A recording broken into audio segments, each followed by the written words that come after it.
Welcome to 10 news. నేను సింధూర. ఇక అప్డేట్స్ చూసే ముందు హెడ్లైన్స్ చూద్దాం. ముగిసిన గ్రాడ్యుయేట్ ఎమ్మెల్సీ పోలింగ్, స్ట్రాంగ్ రూమ్లకు బ్యాలెట్ బాక్సులు, 5న కౌంటింగ్.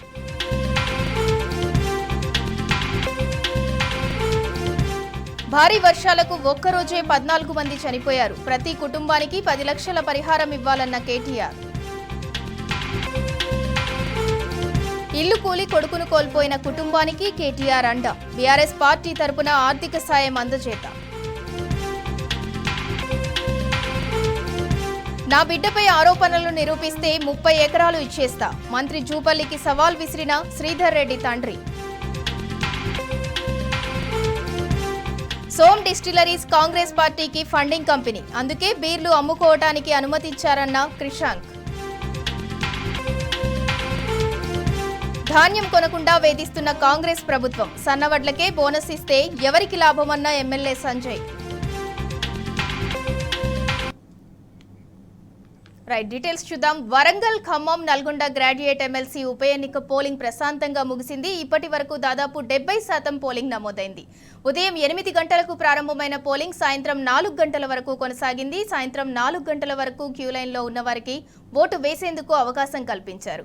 పోలింగ్ కేంద్రాల్లో వెబ్ కాస్టింగ్ ద్వారా ఎన్నికల సరళిని అధికారులు పర్యవేక్షించారు. ఓటింగ్ ముగిసిన తర్వాత భద్రత నడుమ స్ట్రాంగ్ రూమ్స్ కు బ్యాలెట్ బాక్సులను తరలించారు. స్ట్రాంగ్ రూమ్ల వద్ద 3 అంచెల భద్రత ఏర్పాటు చేశారు. జూన్ 5న రాష్ట్ర గిడ్డంగుల సంస్థ గోడౌన్లో ఓట్ల లెక్కింపు జరగనుంది.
కాంగ్రెస్ పాలనలో రైతుల కష్టాలు రోజురోజుకు పెరుగుతున్నాయి. విత్తనాల కోసం రైతులు అష్టకష్టాలు పడుతున్నారు.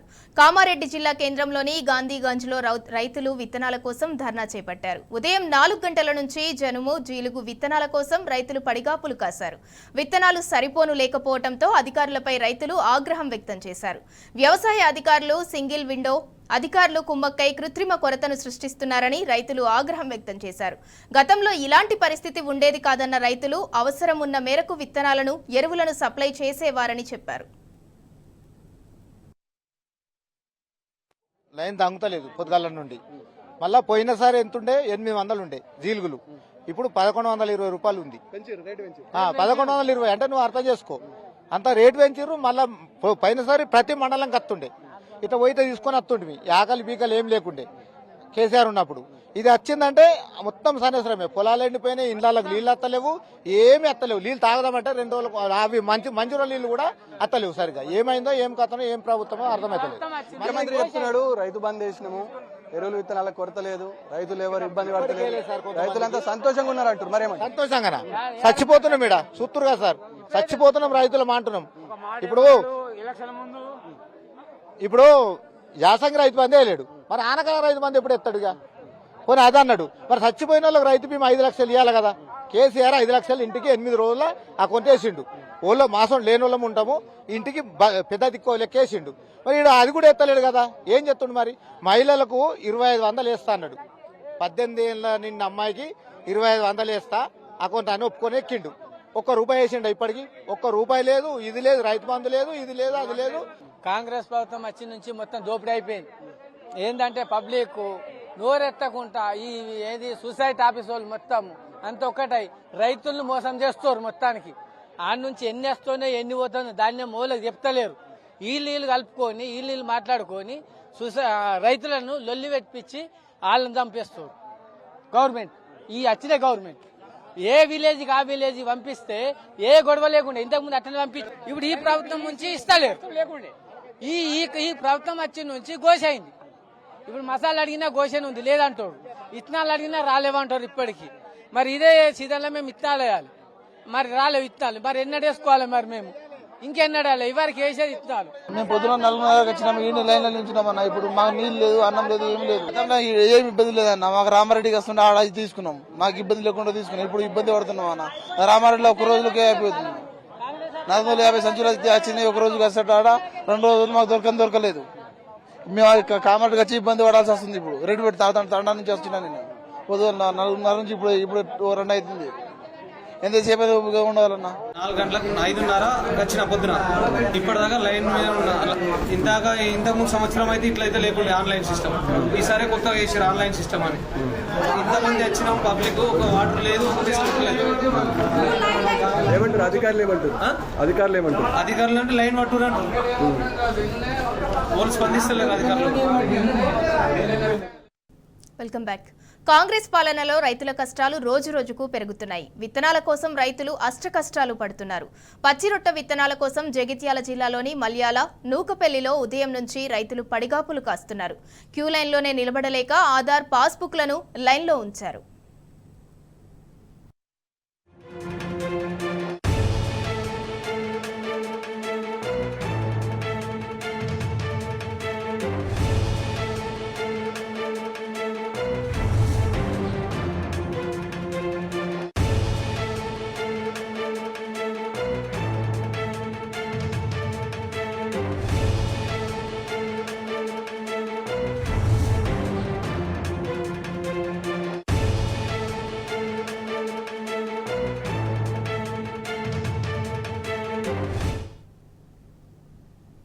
బీఆర్ఎస్ నేత శ్రీధర్ రెడ్డి హత్యపై డీజీపీ రవిగుప్తాకు బీఆర్ఎస్ నేతలు ఫిర్యాదు చేశారు. నాగర్ కర్నూల్ బీఆర్ఎస్ ఎంపీ అభ్యర్థి ఆర్ఎస్ ప్రవీణ్ కుమార్ ఆధ్వర్యంలో గులాబీ నేతలు డీజీపీని కలిసి కంప్లైంట్ ఇచ్చారు.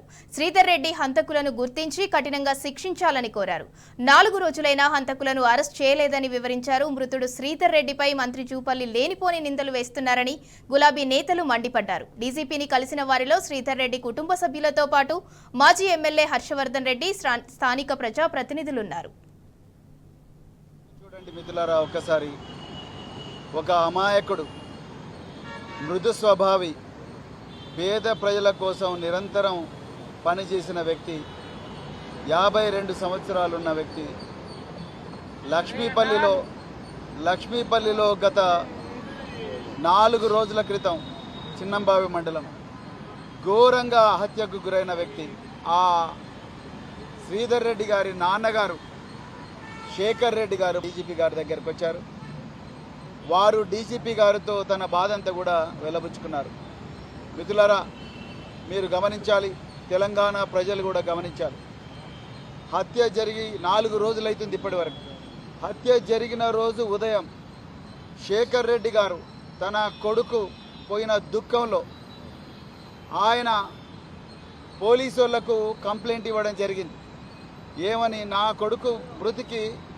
కొడుకు మీద ఎలాంటి కేసులు లేవు, ఎలాంటి గ్రామంలో కక్షలు కార్పణ్యాలు లేవు, ఎలాంటి విద్వేషాలు లేవు. నా కొడుకు నిద్రపోతుంటే గొడ్డలతో నరికి చంపారు.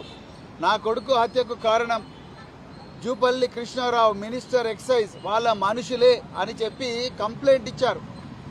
కంప్లైంట్ ఇస్తే మరి స్థానిక చిన్నంబావి ఎస్ఐ గారు ఆ కంప్లైంట్లో జూపల్లి కృష్ణారావు గారి పేరు తీసేయండి అని చెప్పి ఈయనను బలవంతంగా ఆ పేరు తీసేయించి మిగతా వాళ్ళ పేర్లు రాశారు. ఆ ఎఫ్ఐఆర్ రిజిస్టర్ అయింది. ఎఫ్ఐఆర్ రిజిస్టర్ అయిన తర్వాత మీరు 4 రోజులైంది. ఇది మామూలు స్వాభావిక మరణం కాదు, ఇది సహజ మరణం కాదు, ఇది ఒక ఘోరమైన హత్య, కోల్డ్ బ్లడెడ్ మర్డర్. సో ఈ హత్యలో 4 రోజులైన పోలీసులు మంత్రి జూపల్లి కృష్ణారావును కానీ వాళ్ళ అనుచరులను కానీ లేకపోతే ఈ ఎఫ్ఐఆర్లో ఉన్న ప్రధాన నిందితుడు కృష్ణప్రసాద్, అదేవిధంగా 2వ ప్రధాన నిందితుడు మహేష్, మరి ఇతర అనుచరులు ఎవరైతే ఉన్నారో వాళ్ళను ఒక్కరిని కూడా పోలీస్ స్టేషన్కు పిలిపించి ప్రశ్నించిన దాఖలాలు లేవు. మేము ఇంటరాగేషన్ అంటలేము, ప్రశ్నించిన దాఖలాలు కూడా లేవు. మేము 3rd డిగ్రీ పెట్టమనో టార్చర్ పెట్టమనో మేము అంటలేము. వాళ్ళని కనీసం ప్రశ్నించిన దాఖలాలు కూడా లేవు. పైగా మీరు చూస్తే జూపల్లి కృష్ణారావు అంత సీనియర్ మినిస్టర్ అయ్యుండి కూడా ఎలాంటి దయా దాక్షిణాలు లేకుండా, ఎలాంటి విచక్షణ కూడా లేకుండా ఆయన చనిపోయిన శ్రీధర్ మీద ఘోరమైన అభాండాలు వేస్తున్నాడు. మనం ఇక్కడ మీడియాలో చెప్పకూడని అభాండాలు వేస్తున్నాడు. ఒక తండ్రి ఎంత క్షోభిస్తాడు ఒక్కసారి ఆలోచించండి. నిన్న జూపల్లి కృష్ణారావు ఇంట్లో, చిన్నంబావి మండలం జూపల్లి కృష్ణారావు ఇంట్లో బాజాప్తా ప్రెస్ కాన్ఫరెన్స్ పెట్టిండు. మరి ఎక్కడుంది పోలీస్ వ్యవస్థ? ఎక్కడుంది న్యాయం? అంటే మీకొక న్యాయం, మాకొక న్యాయం. మంత్రి అటువైపు ఉన్నాడు, అదేవిధంగా మంత్రి అనుచరులు ఉన్నాడు. కనీసం వాళ్ళను పట్టుకొని అడగలేదు, వాళ్ళని ప్రశ్నించలేదు. వాళ్ళకి సెల్ ఫోన్లు ఉండవా? వాళ్ళ ఇళ్ల ముందర సీసీటీవీ ఫుటేజ్లు ఉండవా? సీసీటీవీ కెమెరాలు ఉండవా? వాటికి ఫుటేజ్లు ఉండవా? అవన్నీ తీసుకోవచ్చు కదా. వాళ్ళ సెల్ ఫోన్లన్నీ కూడా అనలైజ్ చేయొచ్చు కదా. ఆర్ఎస్ ప్రవీణ్ కుమార్ గారి నేతృత్వంలో శ్రీధర్ రెడ్డి గారి హత్యకు సంబంధించి స్థానిక పోలీసుల ఇన్వెస్టిగేషన్పై నమ్మకం లేక పూర్తి స్థాయిలో ఒక స్పెషల్ ఇన్వెస్టిగేషన్ టీమును కానీ, లేకుంటే అవసరమైతే కొల్లాపూర్ ప్రాంతంలో జరుగుతున్న అరాచకాలపై జ్యుడిషియల్ ఎంక్వైరీ వేయించాలని చెప్పి మరి కోర్టు ఇదో డీజీపీ గారిని కలవడం జరిగింది. శ్రీధర్ రెడ్డి గారి హత్య ముమ్మాటికి రాజకీయ హత్య. దీని వెనుక ఎవరైతే ముద్దాయిలు ఉన్నారో ముద్దాయిలు బహిరంగంగా ప్రెస్ మీట్లు పెడుతూ విష ప్రచారం చేస్తూ దీన్నంతా ట్రాక్ తప్పించే ప్రయత్నం చేస్తూ ఉన్నారు. కాబట్టి మేము మరొకసారి డీజీపీ గారిని డిమాండ్ చేసినాం. ఏదైతే సంఘటన జరిగిన రోజు ఎక్కువ రెస్పాండ్ అయినటువంటి పోలీస్ అధికారి ఎవరైతే ఉన్నారంటే ఓన్లీ వనపర్తి ఎస్పీ గారు. ఎర్లీ మార్నింగ్ 5:30, 5:40కి ఫోన్ చేస్తే కూడా ఆవిడ రెస్పాండ్ అయ్యారు. కానీ పక్కన ఉన్న పోలీస్ స్టేషన్లో ఉన్న సబ్ ఇన్స్పెక్టరు సంఘటనా స్థలానికి సుమారు 3 గంటలు తీసుకున్నాడు. వనపర్తి జిల్లా హెడ్ క్వార్టర్ నుంచి ఎస్పీ గారి ఆదేశాలతో పోలీస్ అధికారులు, ఇతర అధికారులు వచ్చినా ఆ సబ్ ఇన్స్పెక్టర్ టైం కూడా. అంటే ఇక్కడ గ్రామాల్లో ఉన్నటువంటి అందరి బలమైన ఆరోపణలు, దీని వెనక ఆ సబ్ ఇన్స్పెక్టర్కు పూర్తిగా తెలుసు అనేది అక్కడ ఉన్నటువంటి వారు. సబ్ ఇన్స్పెక్టర్పై కూడా పూర్తి స్థాయిలో విచారణ కొనసాగించాలి, హంతకులపై కఠినమైన చర్యలు తీసుకోవాలని చెప్పి మేము డిమాండ్ చేస్తూ ఉన్నాం. ఖచ్చితంగా ఎవరైతే ముద్దాయిలు ఉన్నారో సాక్షాత్తు రాష్ట్ర మంత్రి ఇంట్లోకి వచ్చి ప్రెస్ మీట్ పెట్టడం అనేది ఇంకా ఇది దేనికి పరాకాష్ట ఒకసారి మిత్రుల. Welcome back. కాంగ్రెస్ అధికారంలోకి రాగానే రాష్ట్రంలో అక్రమ మద్యానికి తలుపులు తెరిచాయని బీఆర్ఎస్ నేత క్రిషాంక్ మండిపడ్డారు. కొత్త బ్రాండ్లకు అవకాశం లేదని మంత్రి జూపల్లి అబద్దాలు చెప్పారని ధ్వజమెత్తారు. జూపల్లికి తెలియకుండానే సోమ్ డిస్టిలరీస్ కంపెనీ తెలంగాణకు వస్తోందా అని ప్రశ్నించారు. కాంగ్రెస్ కు సోమ్ డిస్టిలరీస్ విరాళాలు ఇచ్చిందని దుయ్యబట్టారు. మధ్యప్రదేశ్లో అనేక ఆరోపణలు ఎదుర్కొన్న సోమ్ డిస్టిలరీస్ సంస్థకు తెలంగాణలో అనుమతి ఎలా ఇచ్చారని క్రిషాంక్ నిలదీశారు. 5 రోజుల క్రితం గౌరవ కాంగ్రెస్ మంత్రి జూపల్లి కృష్ణారావు గారు 100 కోట్ల పరువు నష్టం దావా ఓ పత్రిక మీద మరి తెలంగాణ రాష్ట్రంలో కొత్త మద్యం కంపెనీలను, బీర్ను అమ్మడానికి తెలంగాణ ప్రభుత్వం, కాంగ్రెస్ ప్రభుత్వం చేస్తున్నది అని రిపోర్ట్ చేస్తే 100 కోట్ల పరువు నష్టం దావా వేస్తాను అని కొత్త బ్రాండ్స్ను తీసుకొని రాశారు. అసలు కొత్త బ్రాండ్ ఎవరు దరఖాస్తు పెట్టుకోలే. ప్రజాస్వామ్యంలో ఎవరికైనా రైట్ ఉంటుంది. ప్రజలకు ఏది కావాలంటే అది ఎవరైనా పెట్టుకుంటాడు. దాన్ని విమర్శించే వద్దనే హక్కు మాకుంటుందా? ప్రజలు ఏది కోరుకుంటే ఇన్వెంట్ చేసుకుంటే ఇస్తారు.